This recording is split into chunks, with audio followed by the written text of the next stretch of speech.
Your name? Will Walton, retired DPW city worker. At the particular time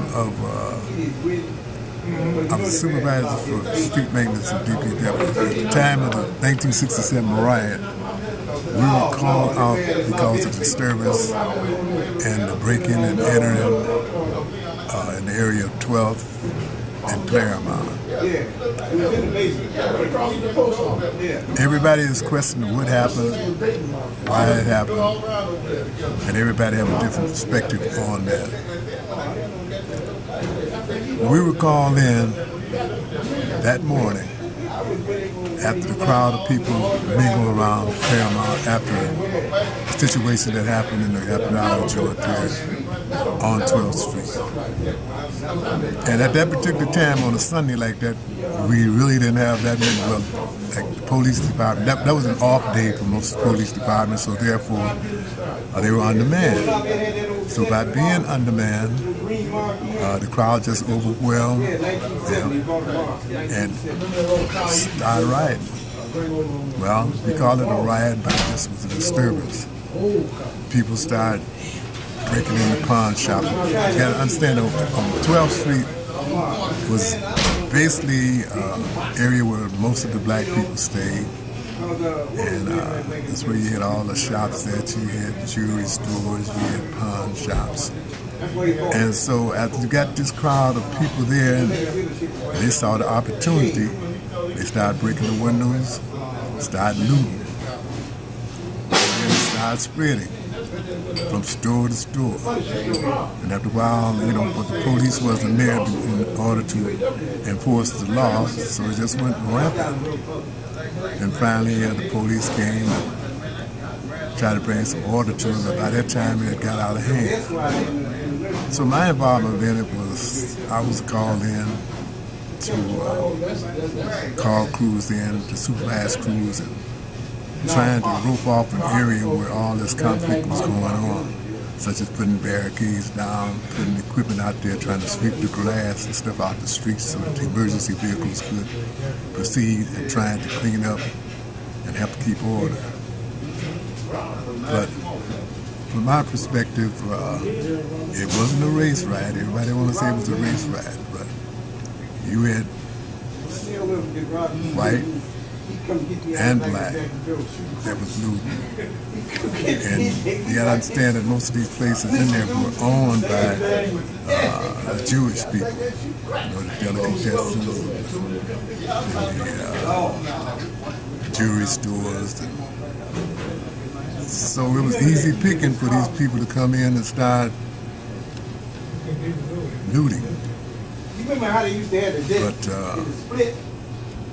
I just want to clarify that it wasn't a race riot. But some kind of way it got out of hand. We don't know whether people from outside, I'm quite sure some outsiders must have came in and to assist these people, because they just started on a rampage. And that's what happened. It's related to my experience of Black Bottom, which is known, that's where most of the black people was reared and most of the black people came up. Black Bottom was like a melting pot. You had like the United Nations, the Jews, Italians, and Black Bottom was the poorest part of the city of Detroit. That's where all the immigrants would come and try to make a way and live. So they lived together and they worked together. Now, most of these people worked in the industry, they worked in the factories. And this is how they made their living. Others started businesses. Others had, a lot of people closed barbershops, and all the other businesses that you got around there, like cleaners, bars. And there was a universal area And I don't want to leave. People talk about how how people was uneducated. That wasn't necessarily so. It was just people lived as well as they could at the time they could. And by that, what I mean is that they had to take jobs to survive. And at that particular time, it was gerrymandered into an area where we would all be conglomerated together. And you couldn't have, everybody was the same, everybody was poor. But everybody had to try to survive. And at that particular time, they helped each other. And that's one of the things that we could say that what should go on today is that, hey, you help your brother, because everybody was in the same condition. So you couldn't go down and rob somebody because they didn't have no more than you had at the time. Then the time comes along and people start getting more prosperous, and the people started making money out the factories. Then you created this other middle income class where people could afford to buy luxury items, if you want to call them that way. And that's when some people still was poor, and then you had the have and you have-nots. And the people that worked hard, they were the people that was able to move up. The same old token today, them that gets, them that don't. But the other part of that, I would say, blacks, like I said, they ran different bars for the different Jews and people. They were the front people for a lot of the businesses that was going on, even though we owned some of the business ourselves. It's just like the black powder was in dispute. It was Paradise Valley.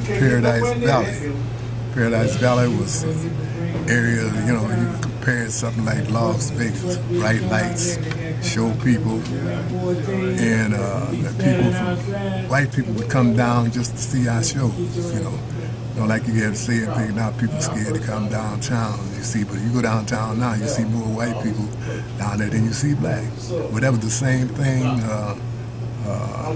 back in them days. You have more white people coming down because they liked them good acts, to see the good acts that was there, and the good performers and the black people. And just to reiterate it, we had our own business. We had our own hotels. We had a few hotels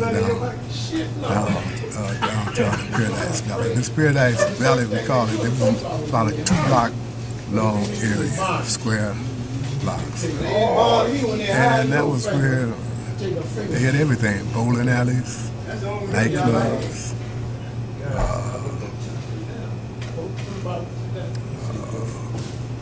and it was a thriving place, It was a place where, that you could call your own, as being black American. So, you can put